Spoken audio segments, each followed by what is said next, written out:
Well, lots to sort out now. Professor Richard Chasdi is joining me live from Michigan to discuss these fast-moving developments in Turkey.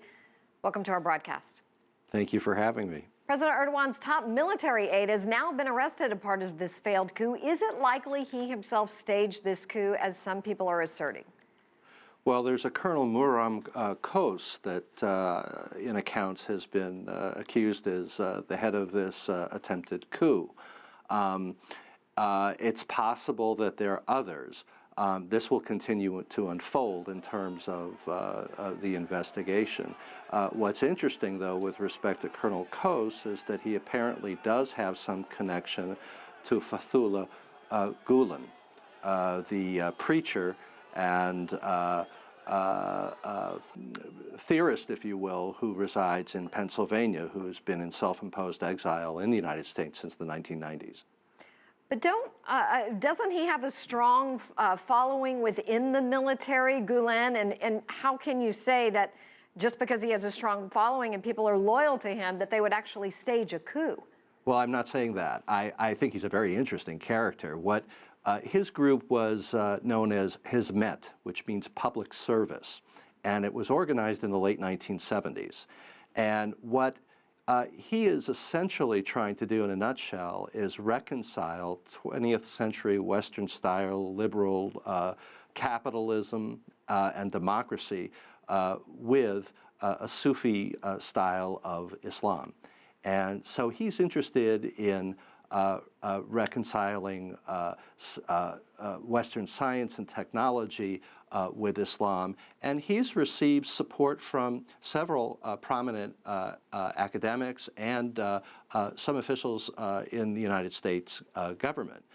Having said that, the accusations that Erdogan makes against Gulen is that members of the Gulen movement, and it's sort of an amorphous movement, it's not a political party in the traditional sense of the word, has infiltrated into the political and military institutions of Turkey and have essentially set up what some reports have called a parallel government of sorts that threaten the very essence of democracy within Turkey as it's understood.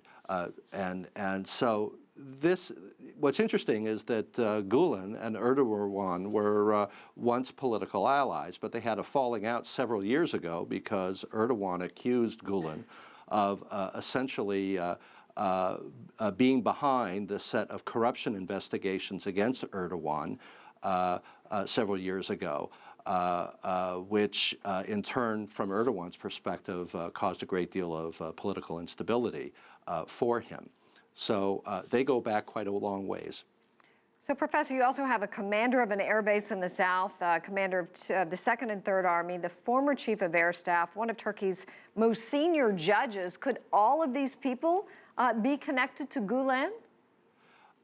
It's not clear to me at this point. I don't think that they're all directly connected to Gulen. I mean, you'd have to think of a division between those that are vaguely supportive of general premises as opposed to those that are activists. But I think one of the things that has been bandied about in terms of a criticism of Erdogan in recent years is a sense of paranoia and certainly a sense of authoritarianism. And in just a few hours after the putting down of this attempted coup, I think this sort of broad-based cleaning house effort is not at all surprising. Could Mr. Yes. Erdogan, in fact, use these events as leverage to push harder for a constitutional change that would actually enhance his position? Oh, absolutely. I think that many analysts have described his political hero, if you will, as Vladimir Putin, in terms of his ability to utilize democratic political institutions to slowly consolidate a very authoritarian type of power and power use. So I think it's entirely possible that we might see efforts to craft a new constitution in the wake of this.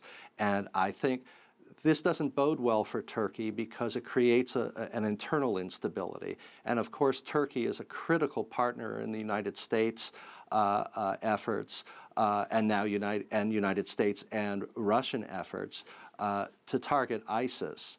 And if Turkey is going to enter a period of time where it's more internally focused, which I suspect it will be, that poses problems in terms of the overall fight against ISIS. Well, Professor Richard Chasdi, thank you so much for your time and your insight, joining us live from Michigan.